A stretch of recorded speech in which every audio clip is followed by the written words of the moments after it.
लाडक्या बहिणीला झोक्याचा आनंद लुटण्यासाठी श्री प्रतिष्ठानचा अभिनव उपक्रम. पूर्व भागातील अनेक भागात उभारण्यात आला उंच झोका.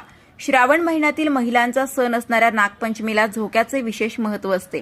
महिलांच्या या सणानिमित्त पूर्व भाग परिसरातील विविध ठिकाणी पद्मशाली समाजातील युवा नेते श्री प्रतिष्ठानचे संस्थापक श्रीनिवास संगा यांच्या वतीने सोलापुरातील लाडक्या बहिणींसाठी झोक्याची सोय उपलब्ध करून देण्यात आली.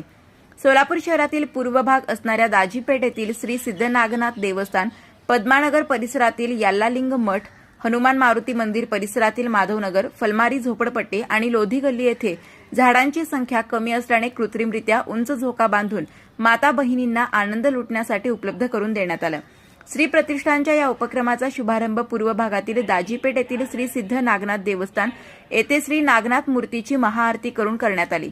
याप्रसंगी संतोषचन्ना पंतलू, गजानन कलादगी, वैजनाथ उघडे, मधुकर सरगम, श्रीकांत